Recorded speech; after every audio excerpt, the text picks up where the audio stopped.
there. I am so excited today to be sharing with you one of my absolute favorite, favorite authors, favorite meditation teachers. You can actually find her on the Unplug meditation app, Sharon Salzberg. Now, I have to tell you that there are very few teachers that I can say inspired me to open up Unplug meditation. And Sharon is definitely one of them. She has written over 13 books, right? Yes.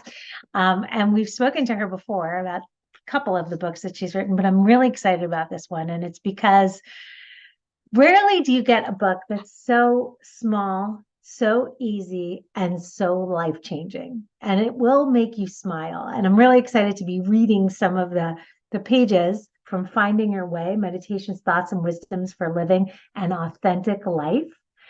But what I love about this book, not only is the wisdom and the bite-sized wisdom that is included inside, but when I open up the pages, it really makes me smile. Before I introduce Sharon Salzberg, I want to just read one little page, not even a page, but a quote from this book.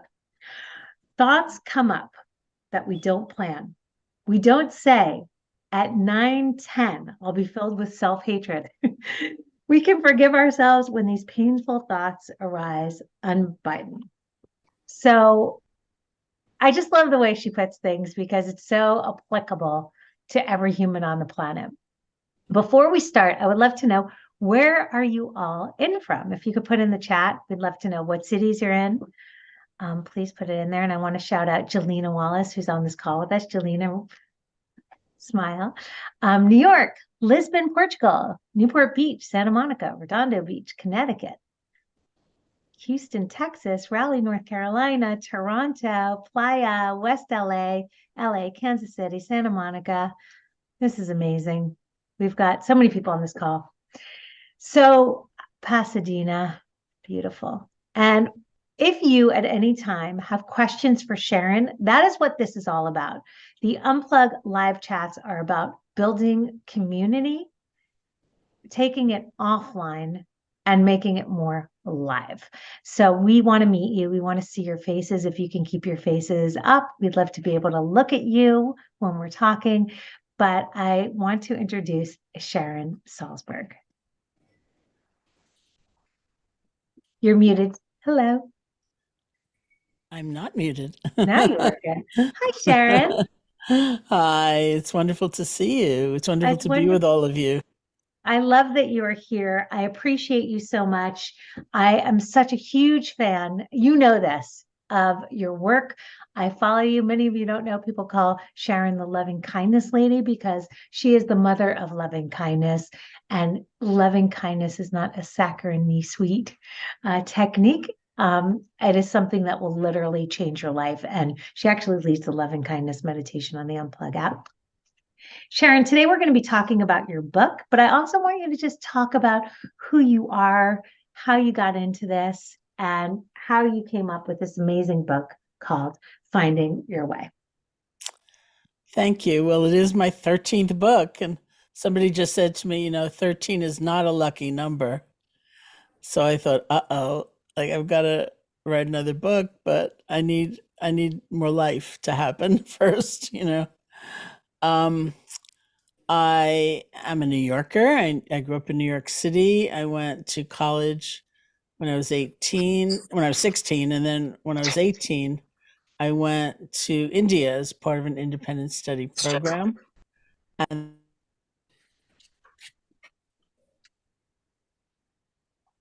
that in so many ways was the beginning of my life, actually. I went to India to learn how to meditate, and I wasn't really interested in like high philosophy. I wasn't interested in a new identity. I wasn't interested in a belief system particularly at all. I wanted to know kind of the practical how to, like, how do I get to be a happier person? And I think if I was going to describe myself in one word at the age of 18, it would have been fragmented.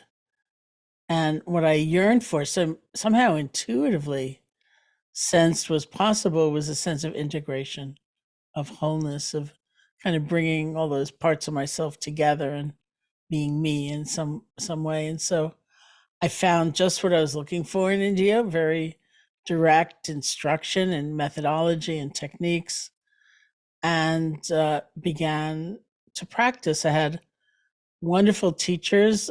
One just popped into my mind, Suze, when you were using that quote. Well, I had one teacher named Manindra who would say to me things like, why are you so upset about that thought that has come up in your mind? Did you invite it? Did you say, I would like to be filled with self-hatred at 3:15, please? No. But when conditions come together for something to arise, it will arise. Can we affect those conditions? Yes. Can we absolutely control them so that we can say, I will never feel afraid again? No. But knowing how to be with what we're experiencing, having in a way a very different holding environment for it all is freedom. And I saw that very directly. I came back finally from India in 1974 and I began teaching because one of my teachers, I did it like really the old fashioned way. One of my teachers told me to teach. And so that was sort of the next unfolding. I love that. And you kind of were part of the movement of bringing mindfulness to America. It was something that really wasn't here, but you were with Jack Cornfield and you opened up an incredible retreat center. Can you just talk a little bit about how you did that? Before Unplug, there was Sharon Salzberg and Jack Cornfield who Way brought this before. way before. So can you just tell a little bit about how that came to be and, When did you open up Unplug? What year? 2014. Okay. Well, I don't know that it's fair to say there was not mindfulness here, but it wasn't very popular, probably mostly existing in enclaves of Asian or Asian American practitioners, for sure. And yet, for kind of dominant mainstream culture, you could say, like I would be at a party or some social situation in 1974, and people would say, what do you do? And I'd say, I teach meditation. And they would kind of often go, oh, like that's weird. Or occasionally somebody would say, did you meet the Beatles over there? And I'd say, no, sadly, they were there when I was in high school. And anyway, different lineage. But yes, I met Joseph Goldstein in my very first retreat, which was in January of 1971.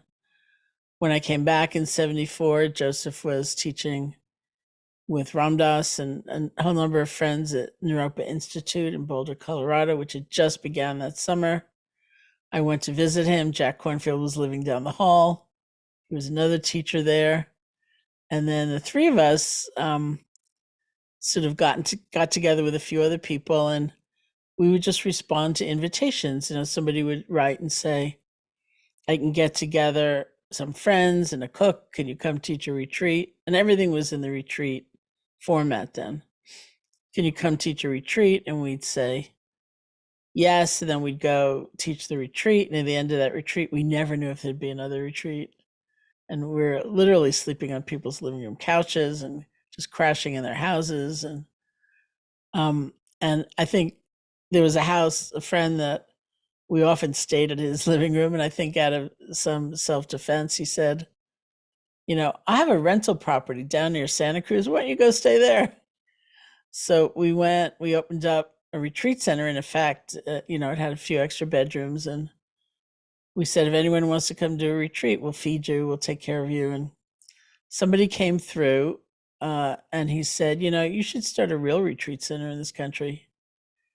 It would be kind of a sacred site. It would be a place where the energy that gets engendered when people come together with these values for common purpose, they practice, the energy doesn't have to dissipate at the end of the program. He said, I know all the people going to help you. They're all in Massachusetts. So we said, okay. We went to the East Coast, back to the East Coast. And we looked up and down the East Coast for a while and finally found this property in Barre, Massachusetts, which was a Catholic novitiate, and ended up buying it. And we opened the doors in February of 1976. Wow. So it's right next door to where I am right now, through the woods, still thriving. And of course, meditation itself, mindfulness, and then later loving kindness and compassion practices got way more popular and well known. And there's been science, there's been research, there's been lots of relanguaging so that people, I think, really do understand that it's not about adopting a belief system, and it's really about the power of your own awareness and cultivating it and everything we can do as ordinary people. What I love so much, and that's a beautiful story, is this book where you kind of talk a lot about perfectionism and how to handle negative thoughts. And I would love to kind of hear a little bit about that and what your best techniques are from this book. And, what are the reasons for writing this book? I'd like to learn more about that. So the book, I spent all of February 2020 in California, actually traveling and teaching. I came back to the East Coast. I have been spending a great deal of time in New York City at that point. I have a house up here in Barre and had a rented apartment in New York City. And I came back, I think March 4th was the last time I'd been on an airplane, actually, 2020. And I taught a retreat with my friend Krishna Das somewhere. And then I taught a class in New York City. And so New York, 2020, March, anxiety was like through the roof. People were starting to get sick. People's parents were getting sick. It was a very, very intense scene. So the class I taught, it was in a completely airless room down in the basement somewhere. And people, I mean, the anxiety was just really intense. So an editor, this is like the true story. You're getting like the true confessions. An editor had asked to meet me for lunch. So we had lunch in the cafe of the place where I'd been teaching. And she proposed this book. She said, why don't you write a book that's kind of like a gift book, is what we called it and still call it. It could be illustrated, it could have very short passages. Should I envision the kind of book where you just like open it up to something and maybe you'd find something really relevant to your life that way? And I said, I don't think so. It's not really my thing. Um, and she said, no, really think about it. Like she said, Thich Nhat Hanh, a Vietnamese Zen teacher, he's written two like that. Pema Chodron has written one. It's really useful. It's really accessible. So, in all honesty, the whole time she was speaking, I was thinking, this table's very small. She's sitting very close to me. It's like this virus, and it's like scary. And I have asthma, and, there's all kinds of reasons I really do not want to catch this virus. And so it was during that lunch I thought, you know what? I'm going to go back up to Barre, which is where I am now, next door to the retreat center. I thought I have a house. It's really peaceful. It's kind of removed from crowds. I'll go up for 2 weeks and ride this out, and then I'll be over. Then I can come back. So, like 4 months later, I woke up here still. And I remember that conversation, and I thought, maybe she was right. It's like for most people, their expectations have been shattered. Life is so different. We're living in such uncertainty. There's a lot of anxiety. Attention spans are not really robust. I said, maybe that is a great form for this time. So I contacted her and said, are you still interested? And she said, yes. And so then it was born, just like that. And I really, it's its own kind of challenge. My greatest challenge in a writer in some ways has been that through line. I think the single most common critique I've ever gotten from an editor is, how'd you go from here to there? And I'd say, I don't know. I just went, just go, And I didn't have to do that for this book because it's so many different things. But what I realized is that a short passage is demanding. If you have kind of a bad sentence, you can hide it in like a chapter, it's okay, but it's right there. It's almost like writing poetry. It took a lot to really try to craft it well. I'm very happy with it. When any section that you open up, it says things like hope and the myth of control and, you know, love is always present. And we were talking a little bit about the idea of this book is being able to just kind of open it and find the thing that you're actually looking for. One of the things I did want to ask you about is when you are a perfectionist, what is your best tip for handling those moments of perfectionism? Well, I do enjoy like just opening the book and seeing what I come upon. And I did quite recently come upon the section on perfectionism, which was really interesting. I think really, of course, in truth, perfection itself is a myth. Like, who amongst us has not had a new purchase, maybe even like a new car? And it doesn't take long before there's like a boo-boo, there's like something that's marring that gleaming perfection, because life is not static. Everything is moving and changing. And so seeking that kind of perfection it's an illusion. And so sometimes I just remind myself of that.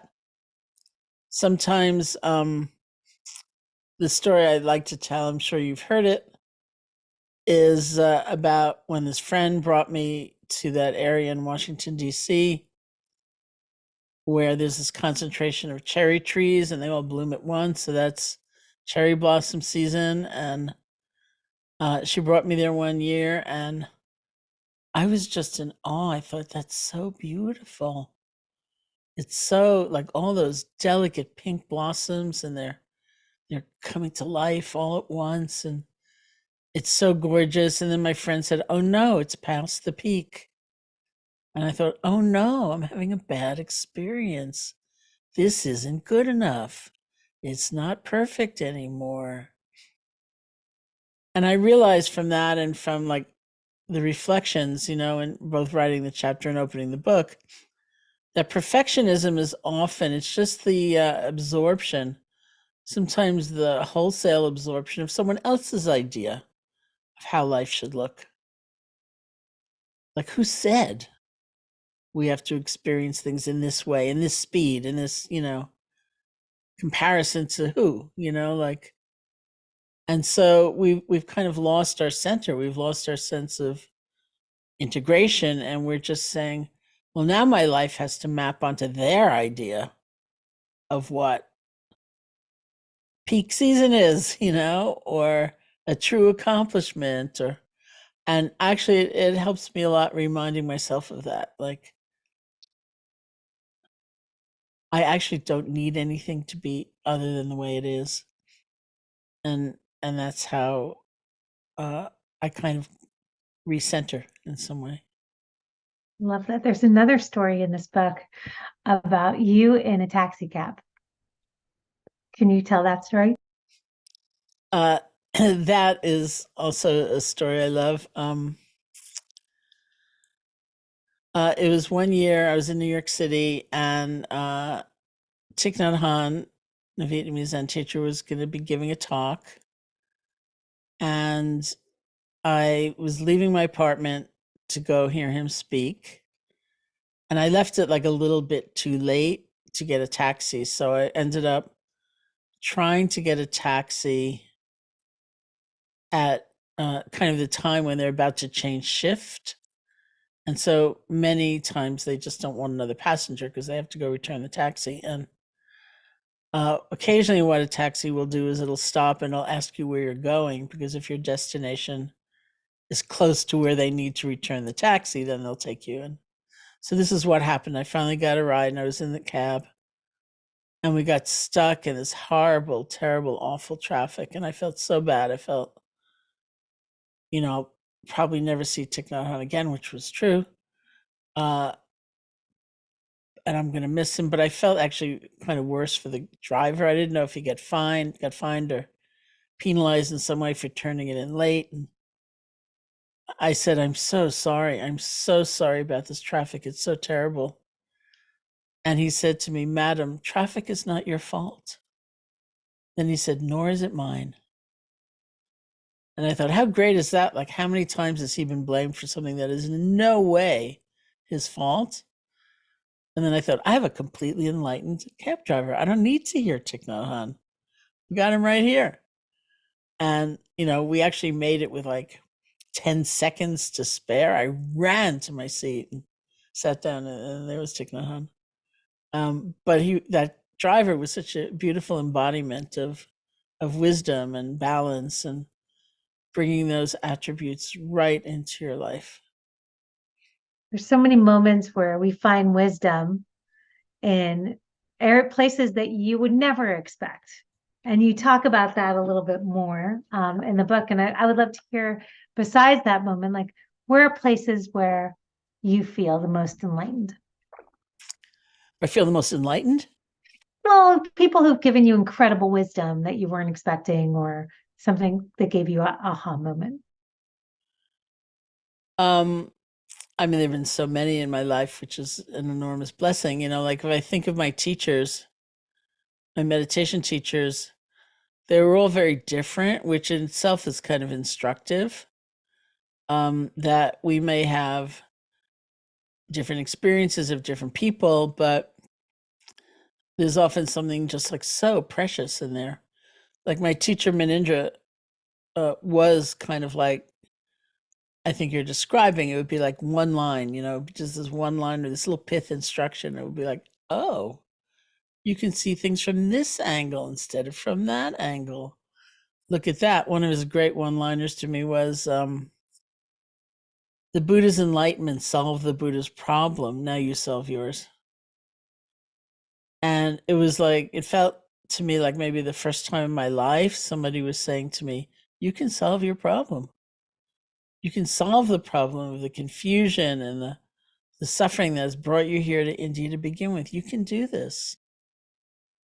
Whereas I think about my teacher Deepa Ma, who was a woman who is the person who told me to teach, and somebody wrote a book about her called, I think, Deepa Ma. It's her nickname, Deepa's mother, Deepa Ma. And I thought she'd be tough as a subject of a book because she didn't have like one-liners. It was like her presence, her completely loving, compassionate presence that was so profound and so transforming. And in like the simplest way, I think what really impressed me the most with her is she'd had a life of tremendous suffering and the loss of 2 children, the sudden death of her husband. And she was so warm and so interested in other people. And I kept thinking, boy, if I'd been through what she'd been through, I don't know if I'd care about someone else's like train journey or, but she did, and so it was almost like all that grief, which had been very pronounced for her, and all that suffering somehow got metabolized into a kind of compassion. And it was the simplest thing, like, how was your journey? Can I get you some tea? And so she was a totally different manifestation of the same qualities that seemed to be guiding my other teacher, Manindra. We are going to lead a little meditation, or shall I say, you are going to lead a little meditation inspired by the book. Someone just asked, but we put it in the chat. Finding Your Way. And I would love if we're going to lead a short meditation, and then we're going to be answering all of these incredible questions that you asked. And I'm really excited. So Great. So why don't we do like a kind of foundational mindfulness exercise if you want to sit comfortably. Close your eyes or not, however you feel most at ease. You can start by listening to sound. It could be the sound of my voice or other sounds. It's a way of relaxing deep inside, allowing your experience to come and go. Of course, we like certain sounds and we don't like others. But we don't have to chase after them to hold on or push away. Just let them come, let them go.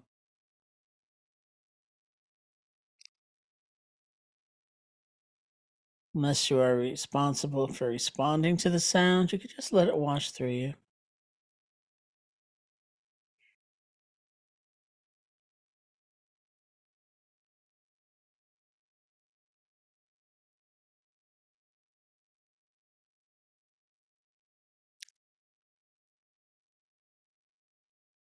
And bring your attention to the feeling of your body sitting, whatever sensations you discover.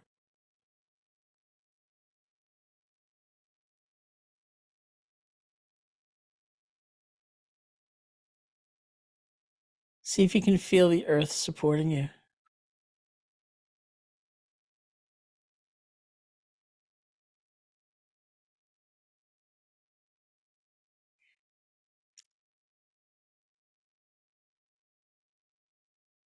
And feel space touching you. Usually we think about touching space, we think about picking up a finger and poking it in the air. But space is already touching us. It's always touching us.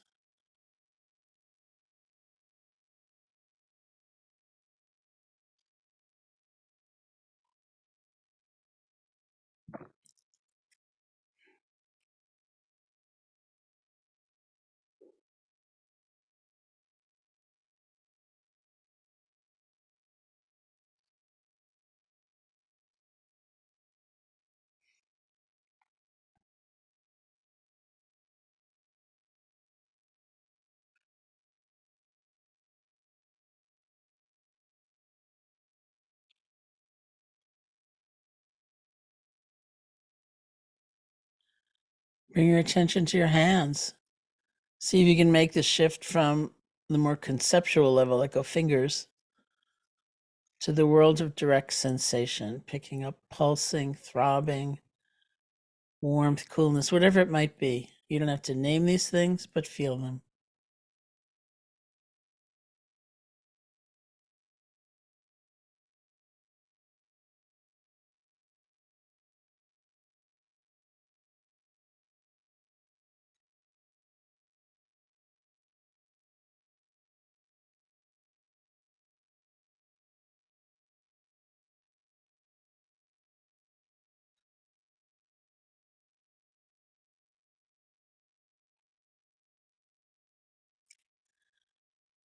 And on that same level of feeling sensations, bring your attention to the feeling of your breath.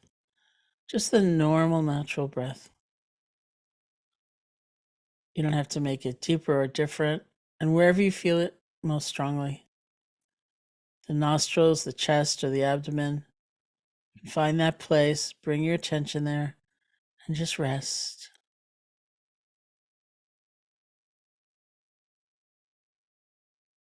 See if you can feel one breath.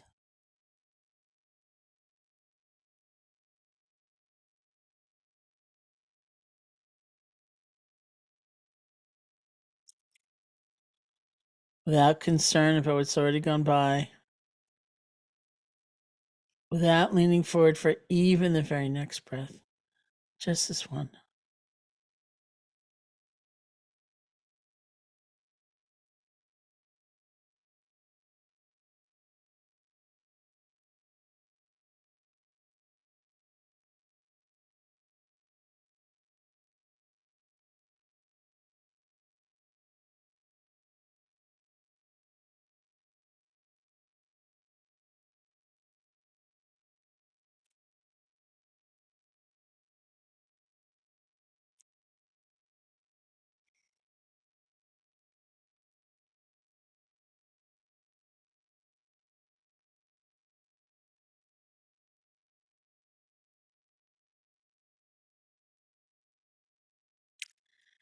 And if you find your attention wandering or you fall asleep, it's okay, truly.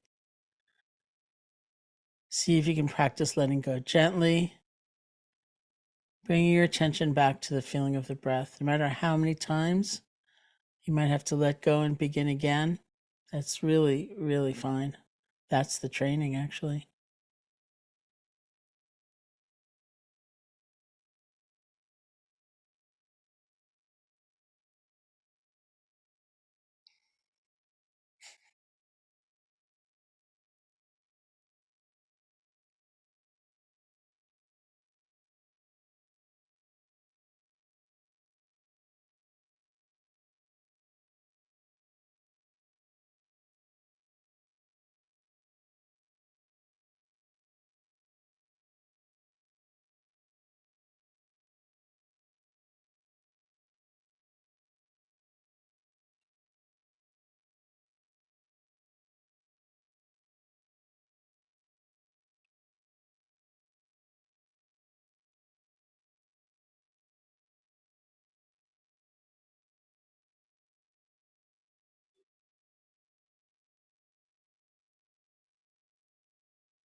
And when you feel ready, you can open your eyes or lift your gaze, and we'll end the meditation.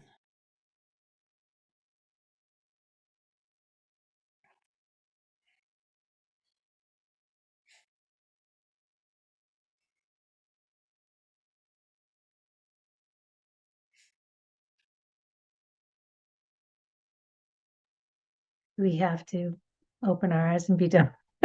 Meditation. I That said felt every once in a while, because that's how I just by habit end it when you feel ready. And I think someday someone's not going to feel ready. They're just going to sit there.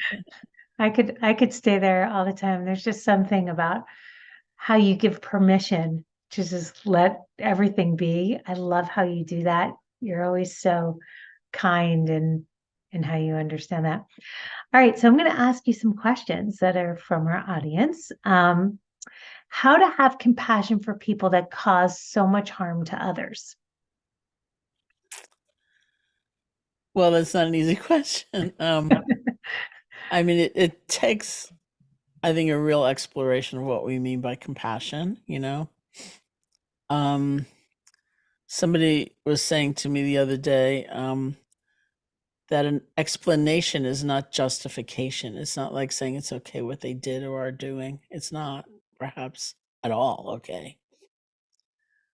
But it's understanding in a way, I mean, in the Buddhist tradition, they would say everybody wants to be happy. Everybody actually wants to be happy. Not happiness in a superficial sense of just experiencing pleasure or being happy go lucky, but everyone wants a sense of belonging. We all want a sense of a home somewhere in this body, in this mind, with one another on this planet. And it's because of ignorance and so many myths and lies and distortions that we're conditioned to that, as one friend of mine put it, we have a very bad aim. We think endless accumulation is going to keep us safe. We're not going to experience change. We're not going to die. We think or are taught that real strength is being vengeful, being hateful, putting others down, demeaning others. We're taught that compassion is stupid, that it's exhausting, and that something like gratitude is really stupid, and so I think it doesn't take a lot to look within and see how much disconnection, how much confusion perpetuates our own not so great behavior when we fall into that. And so it's not making excuses for people, but it's recognizing, like, wow, sort of devoting your life to hurting others or, discounting others. It's like your world must be kind of small, and embittered in some way. And so the loving kindness wish is something like maybe free of hatred, may you be free, and come out of like that wealth of conditioning. I think there's this quotation from Maya Angelou who said, this is like not a perfect quotation, it's a paraphrase, but she said something like, when you see better, you do better. When you know better, you do better.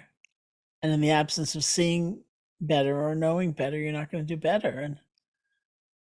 And then really exploring compassion, and seeing the strength in it. And that doesn't mean giving in or saying what a person's doing is okay.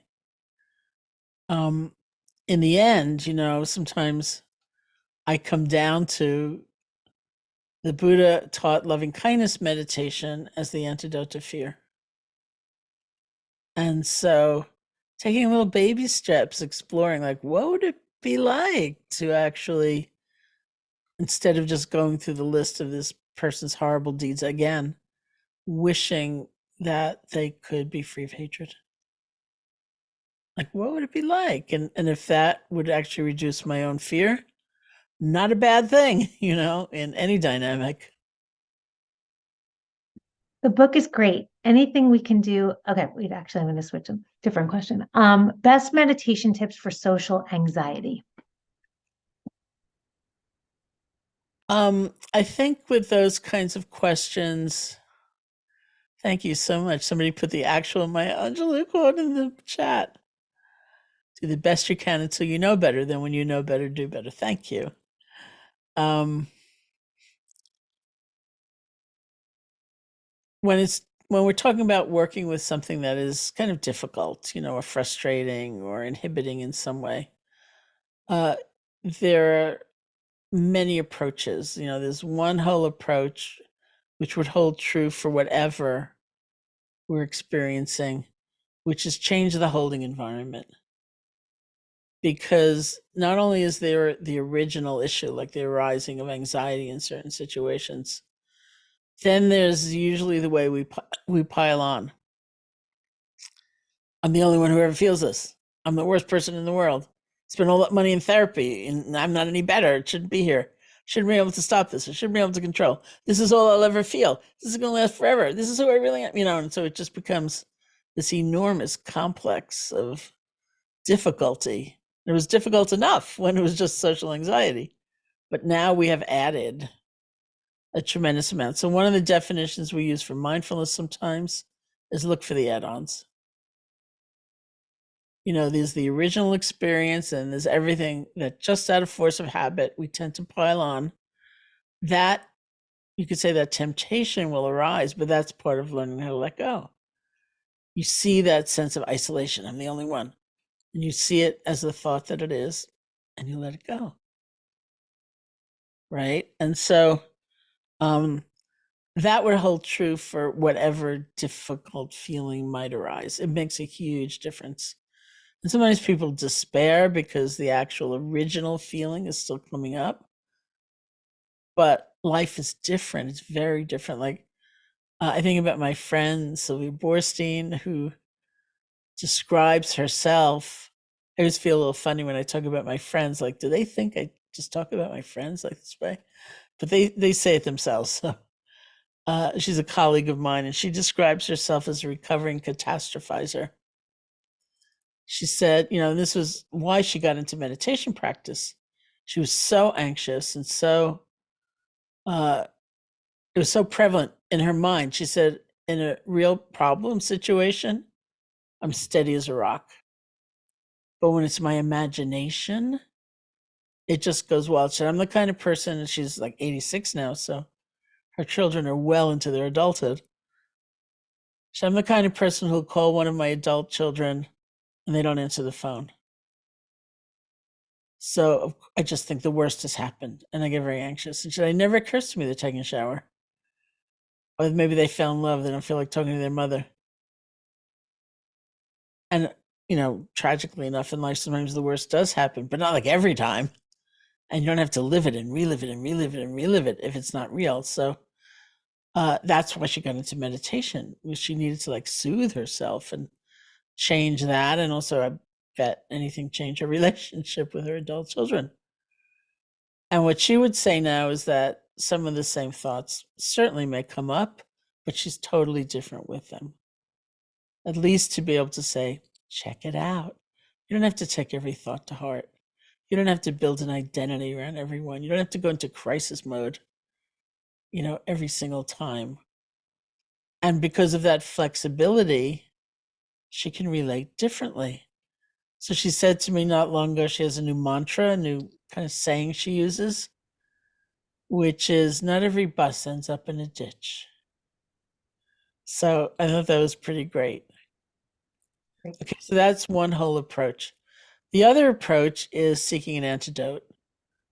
A lot of the habits we have, a lot of the tendencies that come up are just signs of a kind of energy imbalance or some kind of imbalance.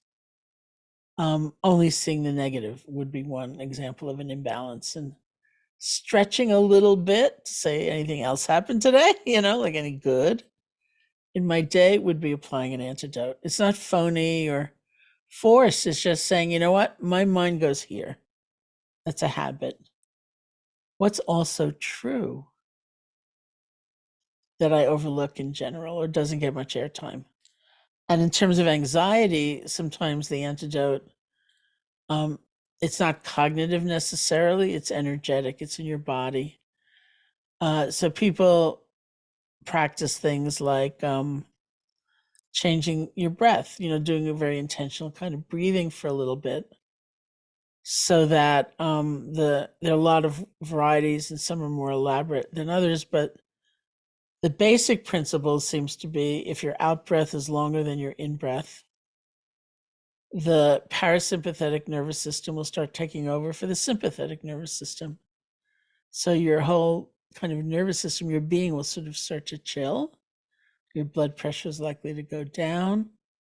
You get some ease. And like my main example of that actually was person that I taught here on retreat who was a teacher at a school in Florida that had experienced a terrible school shooting.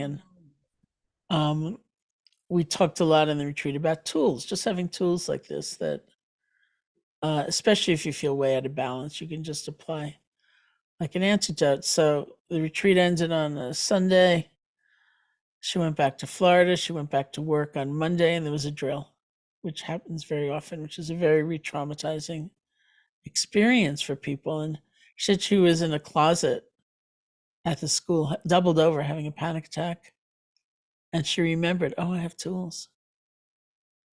And she began experimenting with breathing in this way. And she could, like stand up, get out of the closet and resume. So sometimes we do that and we learn lots of different skills.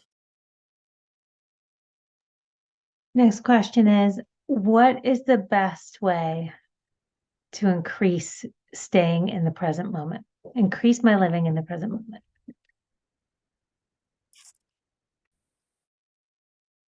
I think there are a few ways. One is learning how to begin again, which we just did. As a meditation instruction, it seems like nothing much. Like I was not very excited about it when I first learned how to meditate. That's stupid.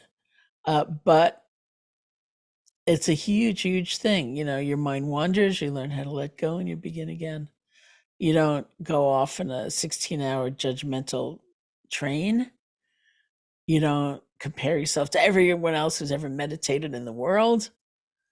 You don't hate yourself for it. You learn how to let go and begin again. And we have to do that in life a billion times a day, probably, right? You fall down, you have to pick yourself up or let someone else help you up. You start over, or you are set on a course of action or behavior and you see things differently and suddenly you want to do a course correction and you want to shift, or so many times we have to, or you get distracted, you get overwhelmed, you get exhausted, you think, okay, I'm just gonna start over. So that really helps a lot, rather than freaking out over how often you get distracted, remembering that. And then There's also lots of ways of practicing. I mean, there are very formal, dedicated ways of practicing meditation, deepening qualities like loving kindness, mindfulness, awareness, which I really prize a lot. And that could be sitting meditation, could be walking meditation, lying down. The posture doesn't really matter, but it's a period of time where your intention is to deepen those qualities. You're not sitting down to also work through your vacation plan. Like that might come up, but that's not why you're doing it, right? So those periods are, I find, really invaluable, but there are also ways of practice that, like this great Tibetan Lama I met once, called short moments many times. I call it sprinkling. It's like you sprinkle a little mindfulness throughout your day, and it takes intentionality. And sometimes it takes a means of remembering. So, probably the most common or the most well known is, again, from Thich Nhat Hanh, who seems to be with us today, where he said, "Don't pick up your phone on the first ring. Let it ring 3 times and breathe. Then you pick it up." So I once taught in this financial firm in New York, and I said that, and I looked up, and I saw the complete panic on everyone's faces, and I said, "Well, maybe just twice for you. Just let it ring twice, then you pick it up." So 2 or 3 times, and people say, "Well, I'm not going to multitask all day long. I'm going to just drink this cup of tea and feel the warmth of the teacup, smell the tea, taste the tea, not also be checking my email and being on Zoom and, reading the news at the same time, but just really coming alive and experiencing this simple thing." It's not going to take so long that it's going to completely undo your to-do list. And it's really fun, to do that. It takes intentionality, and sometimes it takes reminding. So that's why the phone ringing is good, because it's a signal, and people program their computers to make all kinds of strange sounds, or uh, you set out in a way to do it. And as with almost all of these things, probably all these things, it's made easier if you have a buddy and you can just share stories like totally forgot all day long, or whatever it is, but then you remember it because you think, "I have to write to them today." Um, there's even some research that Barbara Fredrickson did at the University of North Carolina about the effects of not doing those dedicated periods of practice, but only doing that kind of sprinkling of mindfulness throughout your life. And she found that they make a difference in your quality of happiness and so on. But I would say, speaking for myself and my own experience, those dedicated periods are my best platform for then remembering. Am I going to remember when the phone rings like I want to breathe? Probably not. But if I've sat that morning, it's so much more likely that I will. So those periods are like strength training, and something we can then use to bring into these other activities. And it will make a big difference. Wow, I love that. I love the idea of the tea break being the new. It used to be that a while back, people would take cigarette breaks, a lot of cigarette breaks, and they would just leave their offices and go have a cigarette, and then they would come back and they work like crazy. And that was actually a way of being present with your cigarette, right? Way back when. But now Mhm. the tea break is the new cigarette break. And I kind of love the concept of that. Next question. How do you differentiate between your ego and setting healthy boundaries to protect your inner self? Well, a good deal of what we do in mindfulness practice, like in those dedicated periods, is cultivate a kind of self-knowledge, and it's a lot of sensitivity. And it may not be something you can express in words, like, when I am acting from an egoic place, this is what it feels like. And when I am acting from a healthier place, setting boundaries, this is what it feels like. You may not be able to express it in words, but it's like an embodied knowledge. You can sense it. And it's really important to sense it. Like I have a friend also that I talk about sometimes who describes herself as the kind of person who could never say no pretty well. So she'd be at work and in effect, she'd end up doing other people's jobs because she just couldn't say no. And one day in her meditation, she intentionally brought up that kind of scenario where she'd be asked something inappropriate like that in order to experience what then happened. So what then happened would be like this rush of sensation in her stomach, almost a kind of panic. And that would precede, it would come earlier than the thought, like, oh, maybe they won't like me unless I say yes. So the body is often the mirror that we need because it will be faster than the cognitive understanding. And so she learned those sensations so that when she was then at work, for example, and she'd be asked that very kind of question, and she'd feel that very thing come up, that would be her feedback system. So she'd then say, you know what? I'll have to get back to you on that. And then when she had some space, she could say no. That's a very healthy thing to have that kind of sensitivity. And I think we can develop that.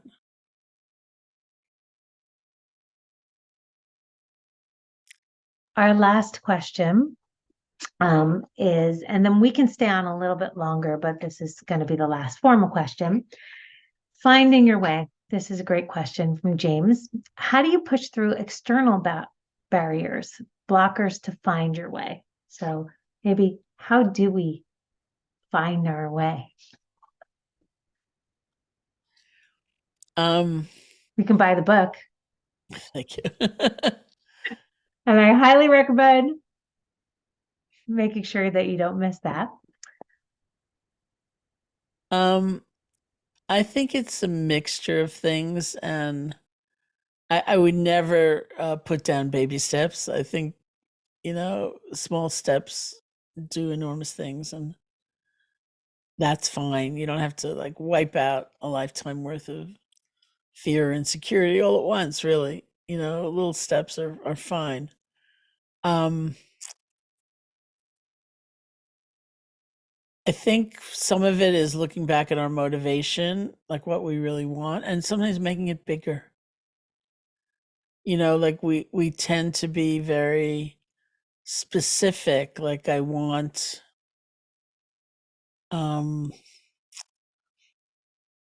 to receive tremendous praise for my job, for what I did. And that's natural, that's human, but I don't know, some percentage of the people you work with are going to wake up, as we say, on the wrong side of the bed. They're going to be grumpy and, they're not going to really praise you. So what we're really looking for is some kind of sense of satisfaction, like, not necessarily in the uniform praise from others, because that'll never happen. But we want to think, wow, I put everything I have into this. No part left out. Or I didn't compromise my own integrity in what I was doing, or whatever it is. And that would be a different kind of understanding. Or once a woman in one of my workshops was talking about her job, and her job turned out to be answering customer complaints in a call-in line. And she just said, should I love everybody? By the time they get to me, they've already talked to a bunch of people. They're so frustrated. I can't always help everybody, but I'm always honest. I say, I get back to you at 2:00. I get back to you at 2:00. And she was like radiant. And I couldn't help but think it was perhaps not the job of her dreams, growing up. But she was defining satisfaction in, I'm helping other people get a better day. And the irony was that just before teaching that workshop, I had just been a complaining customer somewhere and I was treated terribly, horribly. And it really was like, oh, I didn't get you, you know?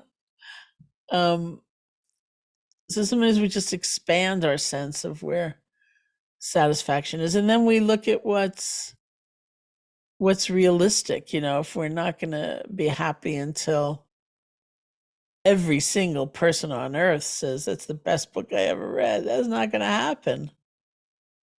Um, we look at our motivation a lot, and we learn to challenge ourselves in the right way. Don't take on someone else's story of who you are.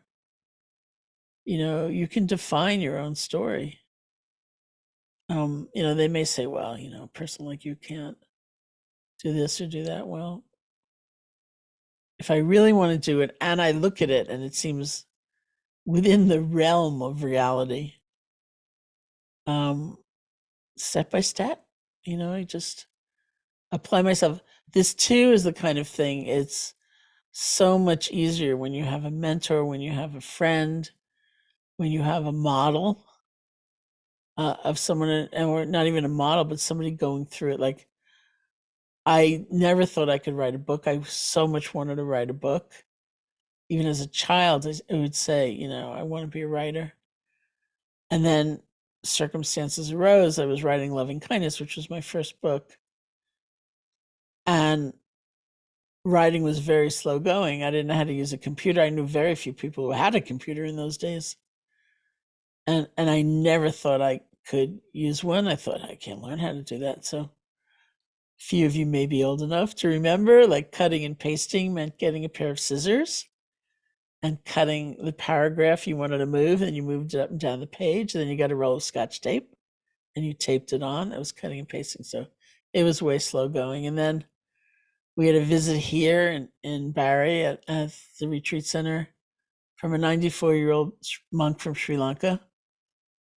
And he mentioned he was learning how to use a computer. And I thought, okay, he's 94 years old. He's learning how to use a computer. Maybe I can learn how to use a computer. And I did. And then a friend said to me, you just have to learn 9 things. Cutting, pasting, this, that. It's all I've ever learned, probably, you know. And 13 books later, you know, it's like, okay, you know, so it was a very precious visit in so many ways. Wow. I just could listen to you all day long. It's interesting how there are no likes and ums, and just every word that you say is so perfect. I hope you all enjoyed that today. Sharon, is there anything else that you would like to add before we end our coaching call? And again, for those of you who want to stick on for a few more minutes to say hi, I'd love to like connect with you live. Um, again, the book. Thank you so much. I mean, I really, I came to really love just opening up the book and seeing what came. So I hope you get the chance to do that too. Thank you.